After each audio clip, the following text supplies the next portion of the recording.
Munich, 1972. Millions of viewers around the world tune in to watch the start of the 17th Olympic Games. Thousands of people arrive in the city from all over the world to celebrate another festival of international goodwill. Among them are 28 Israeli athletes, full of optimism and hope.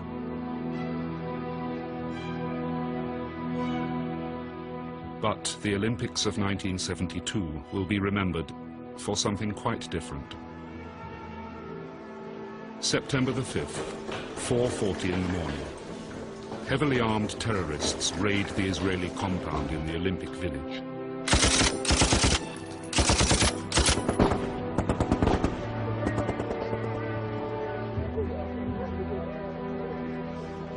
Eleven Israeli athletes are killed. Prime Minister Γκόλντα Μέιρ informs Parliament of the tragedy. Her response is to form a top-secret committee that will lead a campaign of retribution against those responsible for the Munich Olympic massacre.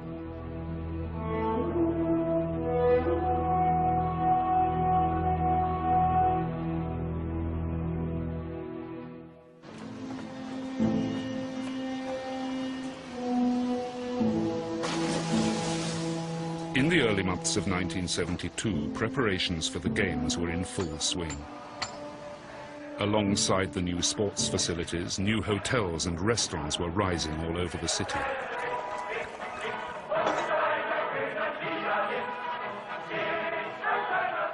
Elsewhere, other preparations were also in hand. In Lebanon, members of a terrorist organization called Black September, a branch of the Palestine Liberation Organization, were also training for the Olympics.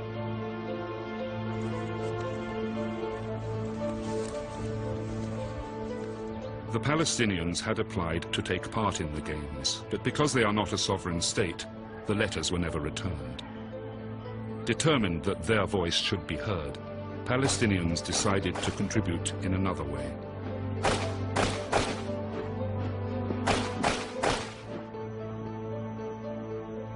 The plans were drawn up here in Beirut in January 1972 by 4 of their leaders. Mahmoud Yusuf Najjar, number 3 in the PLO and a liaison with Black September. Mohammed Daoud Oudeh, known as Abu Daoud, an operational planner for the PLO. Ali Hassan Salameh, a Black September intelligence operative, nicknamed by the Israelis the Red Prince. And Abu Iyad, head of the PLO intelligence staff and the secret chief of Black September.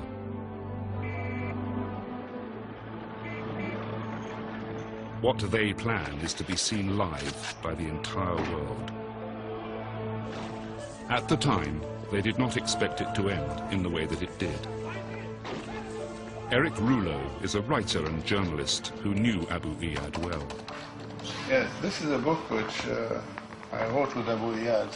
The book, My Home, My Land, which they wrote together, describes what went on behind the scenes. The Palestinians were humiliated. The Palestinians were desperate. I think that Black September was one of the means of keeping up the morale of the Palestinian militants. And making such a big operation like Munich would give the PLO, would give the Palestinians some kind of respect for what they are doing. The whole world also would discover that the Palestinians are still there, they have to deal with them. They were hoping to succeed. They were not going to harm the athletes, they were going to take them to Algiers. It would be a big success for the PLO.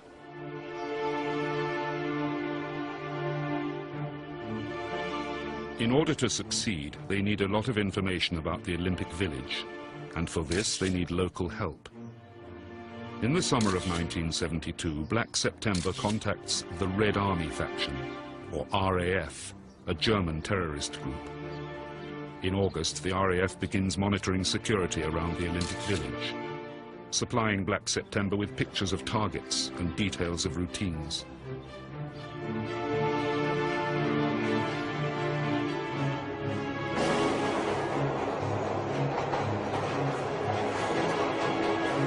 Willy Voss, a former neo-Nazi, was an RAF activist at the time. We made a contract that the Palestinians would help us and we would give them the chance to do their operations in Europe. I gave information to people who stand in Europe, Palestinian people. I took information, I gave money, I took money, I brought weapons, and everything an organization like that need. ארגוני הטרור בעולם של שנות ה-60, ה-70 וה-80, אחד הדברים שמאוד אפיינו אותם זה הקשרים ההדוקים ביניהם. בין ארגונים שלכאורה לא היה ביניהם שום דבר משותף. אם זה ארגון גרילה אורבני בדרום אמריקה, ארגון בסקי שמנסה להשיג עצמאות לחבל ארץ בספרד, אנשי באדר מיינהוף, וכמובן הפלסטינים שבשלב זה או אחר שאפו להקים מדינה משלהם. וכל הארגונים האלה, למרות שבעצם לא היה להם שום דבר משותף, יצרו אידיאולוגיה משותפת של מאבק למען זהות לאומית, למען בית לאומי, נגד מה שהם ראו ככוח כובש או כוח אימפריאליסטי, ובאופן טבעי התחילה מעין בורסה של שמור לי ושמור לך.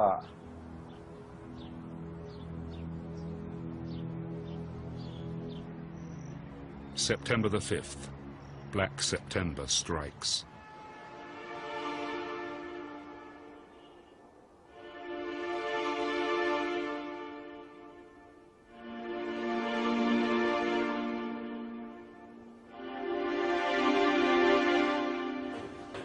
At 4:40 in the morning, a group of hooded figures enter the Olympic Village.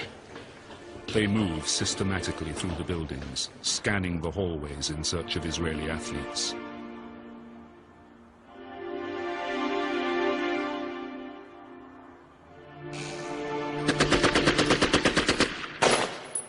By dawn, Black September's agents have captured 9 Israelis, killing one at the break-in and another as he tries to fight back.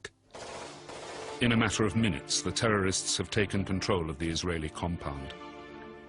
They threaten the German authorities with a bloody massacre if their instructions are not followed. Esther Shachamorov, a sprinter in the Israeli team, was in the women's quarters. אני זוכרת, זה היה פחד אימים. אני זוכרת שיצאנו מהבניין הזה והסתובבנו בכפר בשביל שיעבירו אותנו לבניין אחר. ככה הסתכלנו כל הזמן, אמרנו אולי בכל מקום מחכים לנו מחבלים. הייתה הרגשה של פחד וגם כן חוסר ודאות.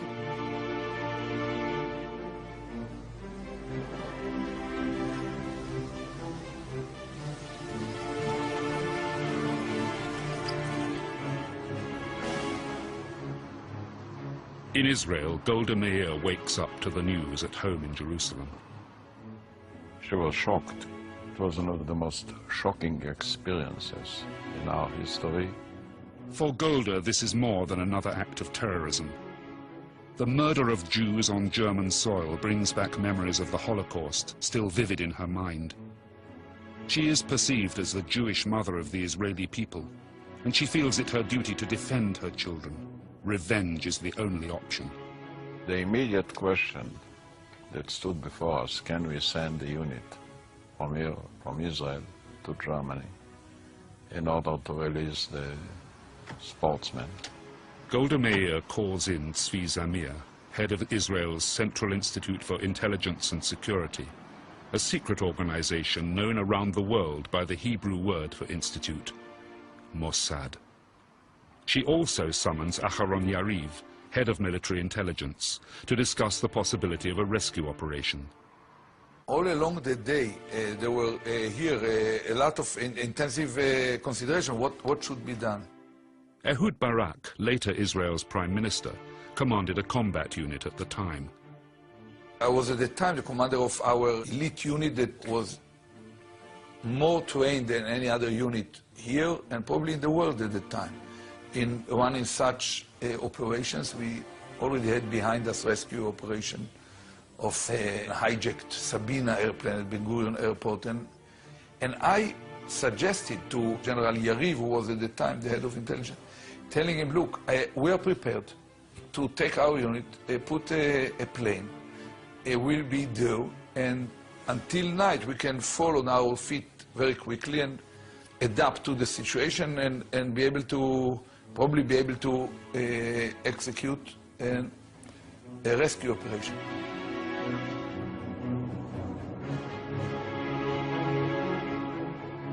We sent the head of our Mossad to Germany to check the possibilities. The Germans thought that they can handle it. והמטרה של צביקה זמיר הייתה, בין היתר, מעבר לנוכחות ולבדוק מה קורה, לשכנע את הגרמנים, את הממשלה, את ראשי הצבא, שאנחנו נבוא לבצע את זה. היינו כבר בכוננות כאן, היינו באיקון לנסוע לשם. At 2:30 that afternoon, Mossad chief Tzvi Zamir lands in Munich and is immediately taken to Knolle-Strasse, where the hostages are held. He comes with a message from Γκόλντα Μέιρ, who offers help to the Germans. As the media gather outside the building, the terrorists issue their demands. They provide a typewritten list of 234 Palestinian and German prisoners to be released. Among them Ulrike Meinhof and Andreas Baader, founders and leaders of the notorious Baader-Meinhof gang.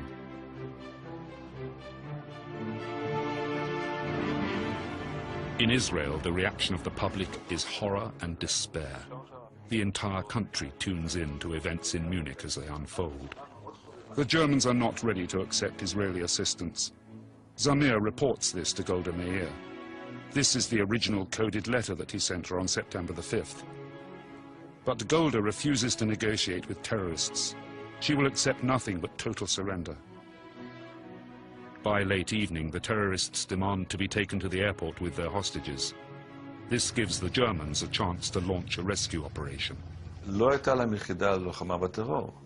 זה היה אוסף של שוטרים שהלכו לבצע מבצע, שאין להם שום מוטיבציה לבצע את זה, לא רצו להסתכן, וגם לא את הידע. לא צליפה ולא פריצה, שום ידע, שוטרים. כך היום קבוצה שוטרים יכולים לבצע מבצע מיוחד. זה מקצוע.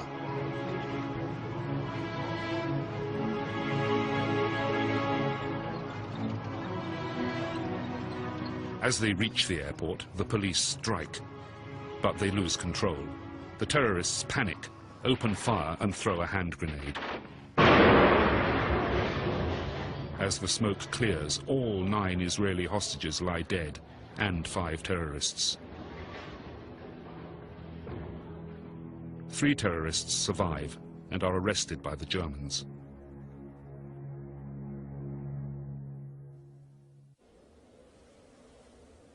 The world reacts with horror to this act of barbarism. There is a move to cancel the games, but this is widely seen as conceding victory to the terrorists. After a memorial ceremony, the games continue without the Israeli team. They choose to return home. They have lost 11 of their friends. Esther Shachamarov has lost her personal trainer.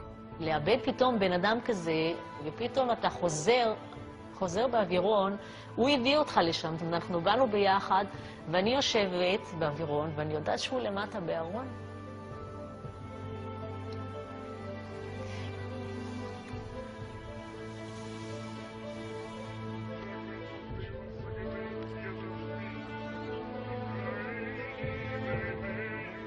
What started out in an atmosphere of reconciliation and hope has ended in a bloody massacre.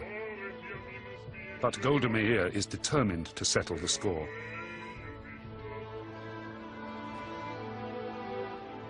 As the nation mourns, Γκόλντα Μέιρ assembles the heads of Israel's intelligence to form a top-secret team whose mission will be to terrorize the terrorists. It is to be known as Committee X, and its leader is General Aharon Yariv. Yariv believes in quiet action, executed without the help of the international community. The international community did not take a strong stand at that time against terrorist activity and did not take decisive action against terrorists even when they captured terrorists. Many of the terrorists who were captured red-handed in dastardly attacks were let go free. As if to prove Yariv's point, less than 2 months after the massacre, the Palestinians hijack a Lufthansa flight at Munich itself, demanding the release of the 3 surviving perpetrators. the German authorities give in. It is clear that Israel will have to act alone.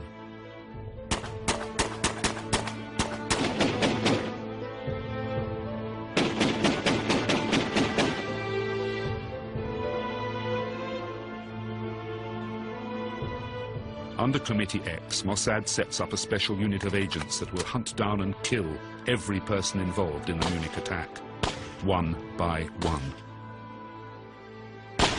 הטראומה הייתה כל כך גדולה, שנוצר כאן אבסורד. מדינת ישראל שביטלה את עונש המוות, אין עונש מוות בחוק הישראלי מלבד לנאצים ומשתפי פעולה עם הנאצים. ובגלל הטראומה של מינכן, מדינת ישראל החליטה להוציא להורג אנשים שהיו קשורים באופן ישיר לטבח של מינכן.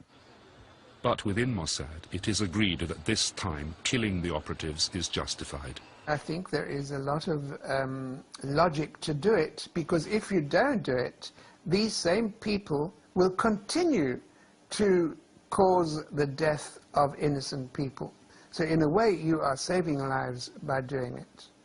So although I personally am dead against, for example, summary executions of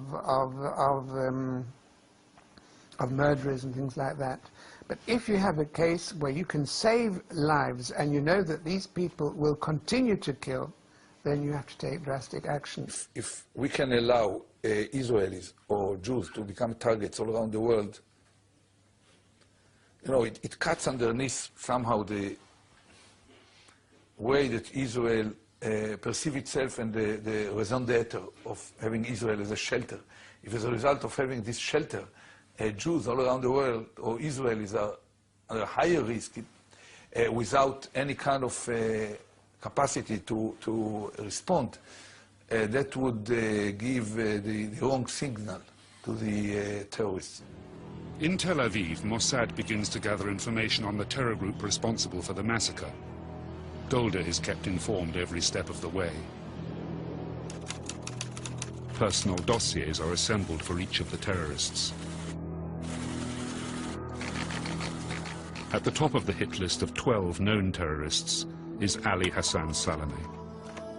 The Red Prince has eluded Mossad before, but this time they mean to eliminate him. From its stations around the world, their intelligence sources provide Mossad with valuable data on Black September, its personnel, weapons, and financing. Recruiting agents among terror organizations is one of the most difficult things to do, because terrorists are usually very motivated. They usually operate in small groups, and it's very, very difficult to find someone in those small groups who is willing to betray his comrades and his ideals and to talk. But I can tell you that we certainly did succeed. By October 1972, Committee X has produced a heavy file on Black September.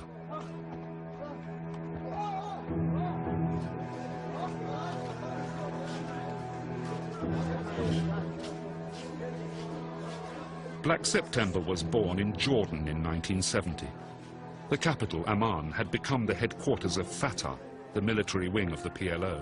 I was in Amman just before the war broke out between the Fedayeen and the Jordanian army. And all the journalists, we were about several hundred journalists there, we were convinced that if there was a war, the Fedayeen would win.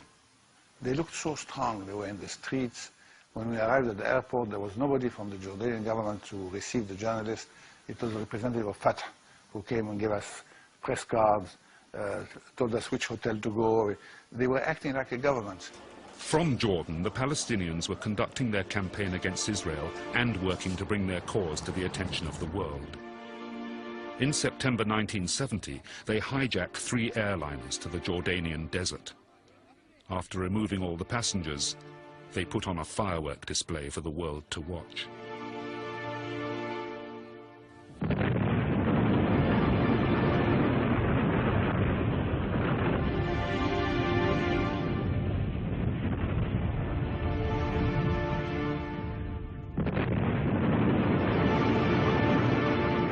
For King Hussein of Jordan, this is a step too far. Well, actually, the hijackings, as far as I was concerned, were the straw that broke the camel's back. Something had to be done. And the humiliation of having aircraft flown into the country and innocent passengers being whisked away to various parts of the country and being unable to do anything about it, and subsequently having these aircraft blown up was something that questioned whether Jordan really existed or whether it didn't. Hussein's army launches all-out war on Jordan's refugee camps. A bloodbath follows as thousands of Palestinians are killed and tens of thousands are wounded. Many of the Palestinians are expelled, forced to relocate to run-down camps in South Lebanon. The PLO changes its address to Beirut. From the ashes of the burning camps, a new and vicious terror group is born to live under the PLO's umbrella. In commemoration of the recent tragic events, it will be called Black September.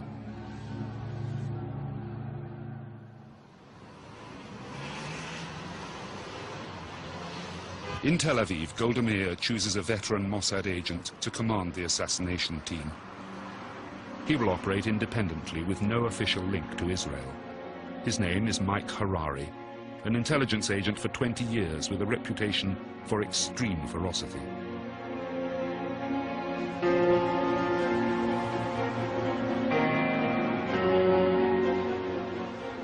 Mike Harari chooses Paris as his headquarters, settling there under the alias of French businessman Edouard Lasky. He handpicks his team of assassins. Much like the terrorists' cells in Europe, Harari assigns separate tasks to small groups. They will act independently. מייק הררי קיבל הוראה, אתה תקבל רשימה של אנשים שהיו אחראים ישירות לטבח במינכן, ואתה תדאג לכך שהם לא ימותו מוות טבעי.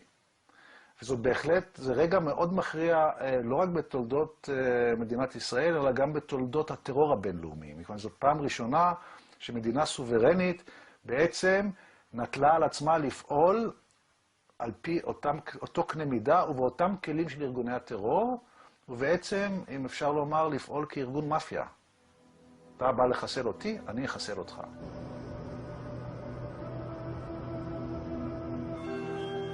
October 1972, one of Harari's teams arrives in Rome.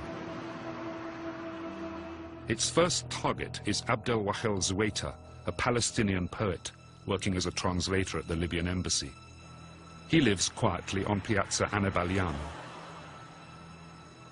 Mossad suspects that as the Black September representative in Rome, Zuwaita was involved in the logistical organization of the Munich operation. October the 16th, 1972, 10:30 in the evening. Zuwaita returns home from work. Behind the door, a figure waits in the shadows. 11 bullets are fired into his body, one for each of the slain athletes. He dies instantly.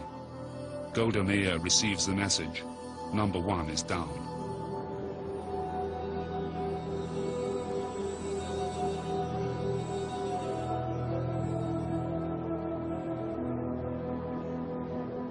The Italian police find the shells to be from a Beretta pistol, the weapon of choice of Mossad agents, the gun which will become their calling card.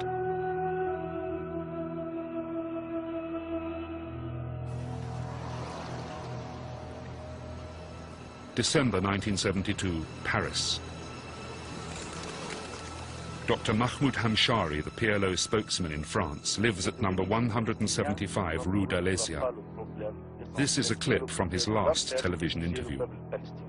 Une dernière question. Est-ce que vous pouvez vivre tranquille en France? Est-ce que vous ne craignez pas pour votre vie? Pour moi, non. Mais je pense qu'il ne faut pas tenter le diable. Hamshari is next on the list. Because of his job, Hamshari is used to meeting journalists from around the world. In December, a man posing as a journalist requests an interview. What Hamshari fails to realize is that this journalist is an agent of Mossad. During the interview, the agent surveys his apartment. He meets Hamshari's French wife and his daughter, collecting as much information as he can. The next day, the undercover agent watches the house from a cafe across the street. He waits for Hamshari's wife and daughter to leave before making a phone call. When Hamshari answers, a radio signal activates a bomb planted in the receiver. Hamshari is severely wounded. A month later, he dies.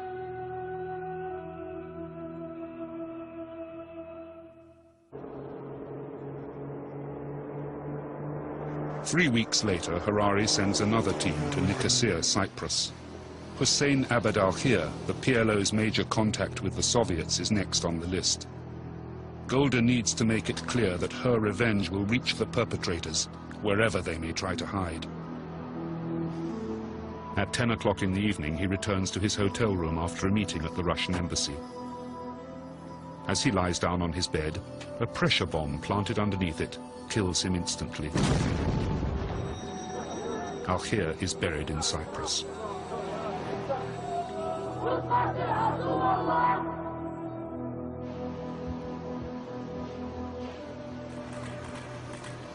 In the months that follow, Harari's team identifies almost every major Black September operative working undercover in Europe. April 1973 marks the peak of Mossad's activity against Black September.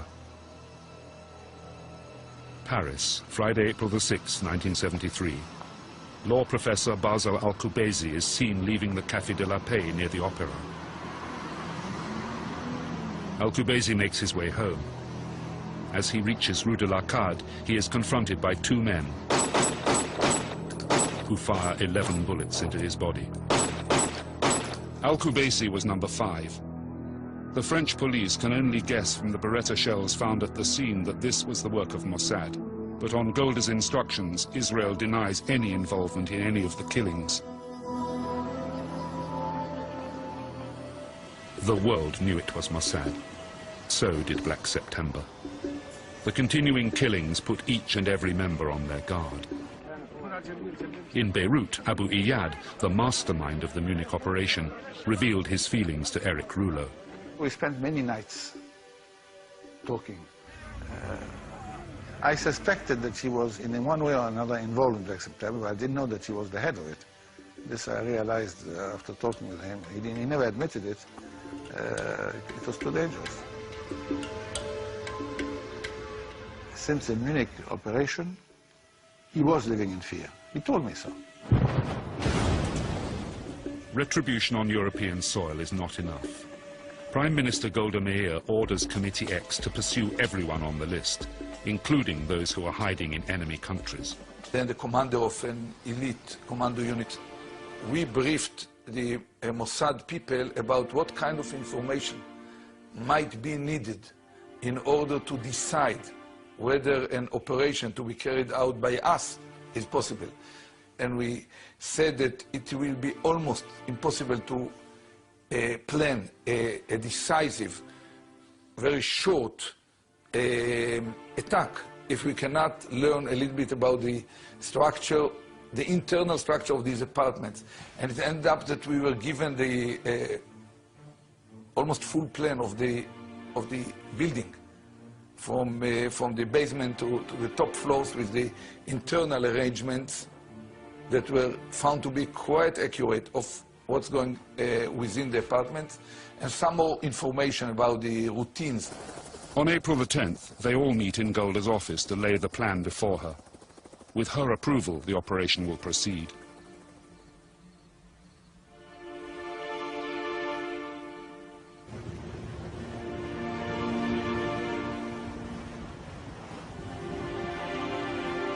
On the evening of April the 11th, 1973, Operation Springtime of Youth begins. Supported by the Navy, a special commando unit makes its way towards the shores of Lebanon.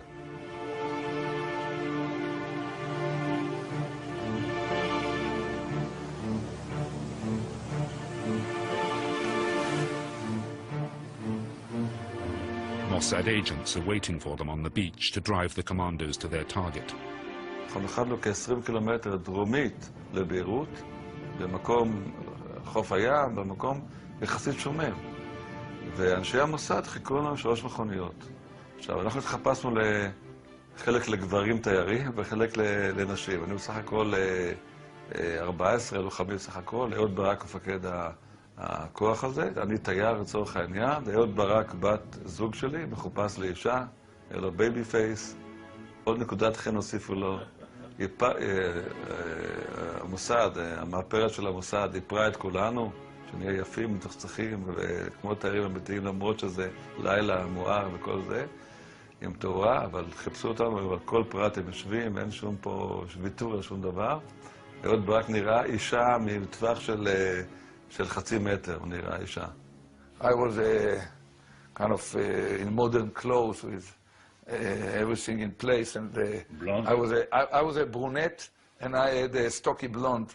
Besides me and 2 other blondes entered into the buildings with the squad. They are to raid an apartment block in the heart of Beirut. 3 high-ranking Black September officers are living there.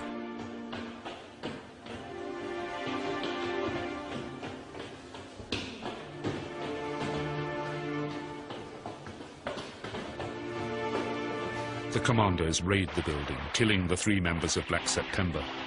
Several innocent people are also killed in the crossfire. The operation is swift. Having created havoc in the city, the commandos move quickly back to their boats. 30 minutes after we landed, we were back in the sea, and we were back home. They came back home. I couldn't tell my wife, then wife at the time, what exactly I'm going to do that night. And I fell asleep just before dawn in our bed. She woke up in the morning and saw a little bag near the bed with woman dress which were not hers. Then she came closer, she could see still remnants of lipstick and mascara and the blue under the eyes. You can imagine what passed in her mind. The raid is a massive blow to Black September. It causes the death of Mohammed Yusuf Najjar, number 3 in the PLO, Black September's leader, Kemal Adwan, and Kamal Nasser, a spokesman for the PLO. Yasser Arafat demands that the world condemn the action.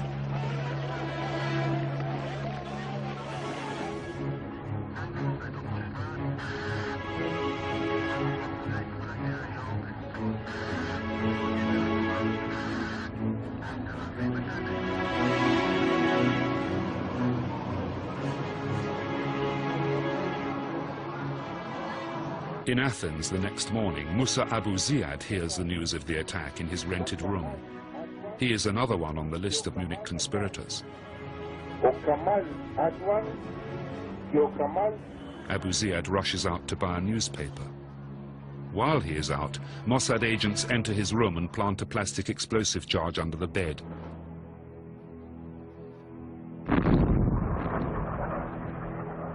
Minutes later, Abu Ziyad is killed.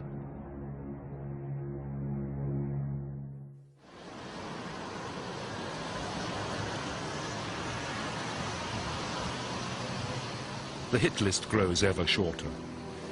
With the elimination of the Beirut headquarters, Ali Hassan Salameh, the Red Prince, moves up in the rankings of the PLO.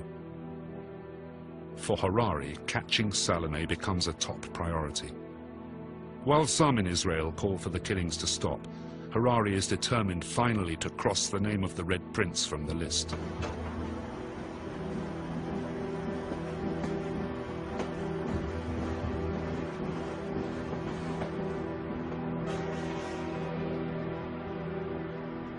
Norway, July 1973. Mossad agents receive a tip that Salameh has gone to ground in the city of Lillehammer. Harari travels to Norway to command the operation himself. He has 2 teams, one of logistical planners and the hit team.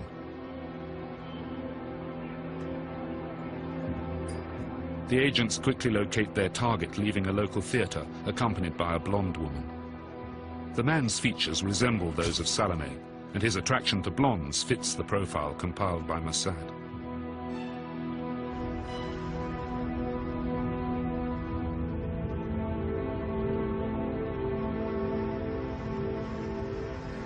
The assassins follow the couple as they travel home. They ambush their victim, shooting him at close range, only to discover that they have killed the wrong man. Ahmed Boucheiki, a Moroccan waiter whose only crime is to resemble Salome, is shot dead in broad daylight in front of his pregnant Norwegian wife. Harari and the assassin just manage to escape. The Norwegian police arrest 6 Mossad operatives connected with the shooting. They are sentenced to long terms of imprisonment. הצוות שנשלח היה צוות מאוד לא מיומן, היה עייף, עבד בצורה מאוד חובבנית, הם בלטו מיד, והם עשו את עבודתם כמו פיל בחנות חרסינה. הפעולה בלילהמר, מעבר לכישלון המבצעי, גרמה למוסד לאסון נוראי מבחינת חשיפה. מה שקרה הוא שבגלל הפעילות המאוד רשלנית של אותה חוליה, חלק נתפס, ואז הסתבר לחוקרים הנורווגיים שאחד העצורים מוכן לדבר רק בתנאי שלא יחזיקו אותו בתא סגור. שוב, זה סיפור שמראה אולי את הפן הטרגי של כל הפעילות החשאית של מדינת ישראל. אותו איש, דן ארבל, כך הופיע שמו בתקשורת מאוחר יותר, גדל כנער בדנמרק הכבושה על ידי הנאצים, והוא הסתתר תקופה ארוכה במלחמת העולם השנייה בתוך ארון, פיתח קלסטרופוביה, עובדה שלא הייתה ידועה למעבידיו כאשר הצטרף לשירות הביון הישראלי כישראלי שנים רבות אחר כך. וכאשר הוא נעצר בעקבות פרשת לילהמר, הוא הוכנס לכלא, והמעמסה הנפשית עליו הייתה כה גדולה, שהוא אמר לחוקרים, אני אספר לכם הכל, רק אל תשאירו אותי בתא סגור. The failure exposes Mossad's actions in Europe. Γκόλντα Μέιρ immediately recalls Harari to Israel. The operational disaster in Norway sends shockwaves through the international community, placing Israel in an extremely tight spot. התקלה של לילהמר גרמה לעצירה, כי א' נחשפנו, הם התפסו, זה היה משפט. המשפט הזה והעובדה שישראל מבצעת מבצעים מאדמת אירופה, והיה ברור לכולם שמה שבוצע עד אז, זה לא בין מחבלים ובין כנופיות ובין ארגונים, אלא היה ברור מבצע את זה. Γκόλντα calls her Mossad agents home, not just from Europe, but from other countries as well. The pace of assassinations is slowed down. Mossad cannot survive another fiasco.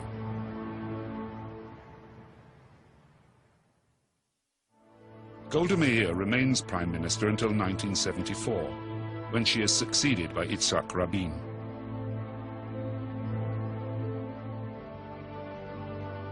On December the 8th, 1978, Γκόλντα Μέιρ dies.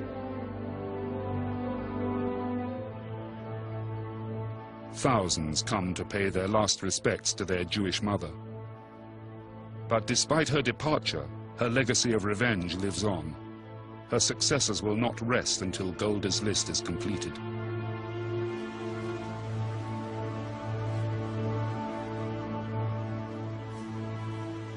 In 1979, Mossad reorganizes and refocuses on the Red Prince, directing more resources towards his elimination.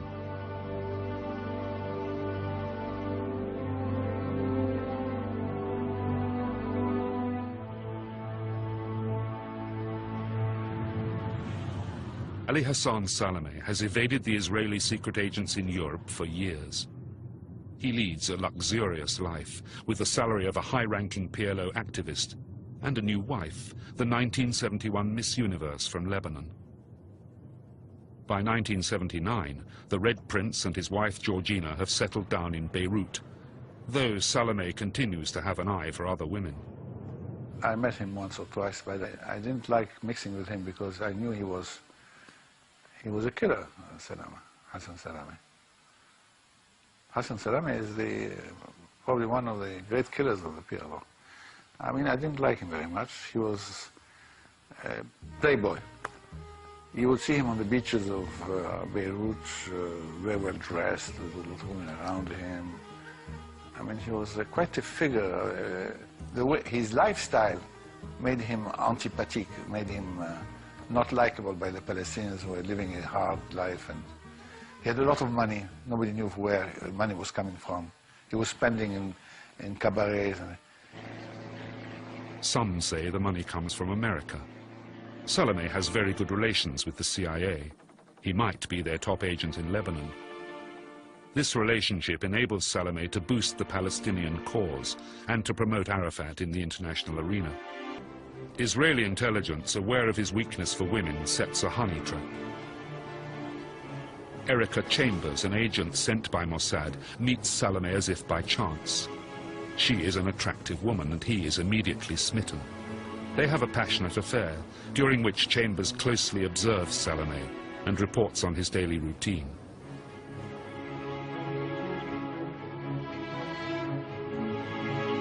The agents rent a Volkswagen and load it with explosives. They park the car near Erica's apartment.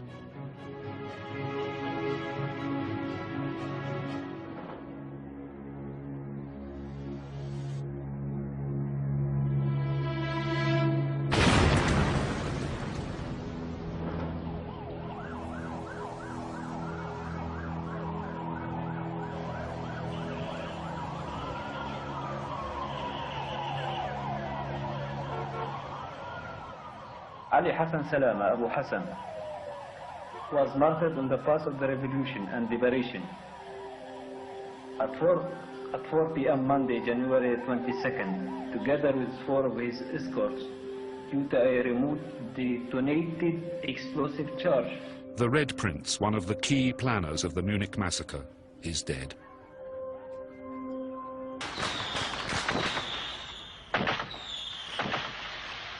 In May 1988, 16 years after Munich, as Israel celebrates its 40th anniversary, another of the conspirators, Abu Jihad, is murdered in Tunisia. Mossad is believed to be responsible.